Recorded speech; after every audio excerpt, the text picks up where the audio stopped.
A Senate committee is set to vote on Monday on the nomination of CIA Director Mike Pompeo as Secretary of State. But Democrats tonight are pushing back. Mr. Pompeo has a history of talking about regime change, of seeking military options versus diplomatic ones. Well, maybe that's a good characteristic for being the Secretary of Defense, but it's not to be the Secretary of State, for which diplomacy is the first line, and I think one of the most important line of defense for the country. Pompeo is expected to have enough votes in the Senate to win confirmation. Joining me now is Representative Mike Gallagher, Republican from Wisconsin. Congressman Gallagher also serves on the House Armed Services Committee and the Homeland Security Committee. Congressman Gallagher, welcome back to the program. Thanks for having me back. We learned earlier this week that CIA Director Mike Pompeo secretly met with North Korea's President Kim Jong-un over Easter weekend. Of all of the Trump administration officials who could have made that visit, why was it Pompeo when he hadn't been confirmed yet for Secretary of State?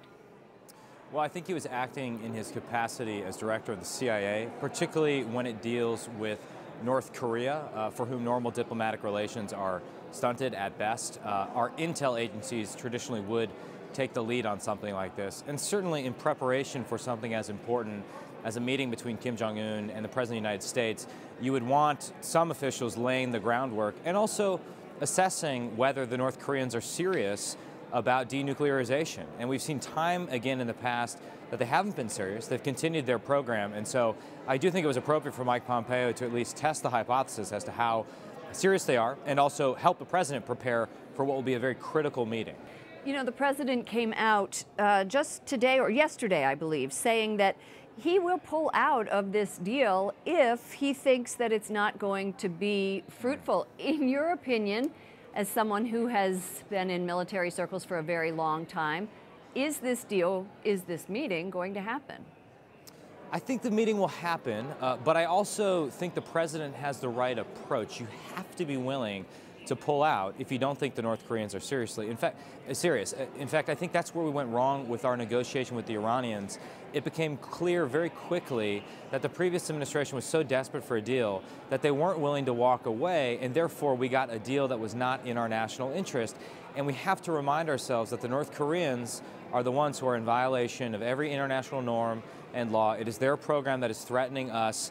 They're the ones who have to denuclearize, and we can't let what has happened in the past happen again. In the past, we've seen them promise denuclearization in the distant future in return for sanctions relief in the present, and that hasn't worked out well. So I think you have to be willing to walk away if you find out they're not serious. We're hearing reports that North Korea is no longer demanding that American troops be removed from South Korea as a condition for denuclearization. This seems like a positive sign, no?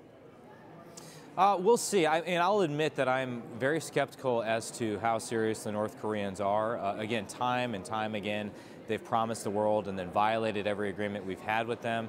That's why I think it's so important that while we're testing this diplomatic path, we have to continue to apply maximum pressure economically. We have to continue to apply pressure on the Chinese as well. And we have to make sure that the Chinese don't insert themselves into this negotiation in an attempt to get us to remove our military presence on the Korean Peninsula. Congressman Mike Gallagher, Republican from Wisconsin, thank you so much for joining us. Thank you.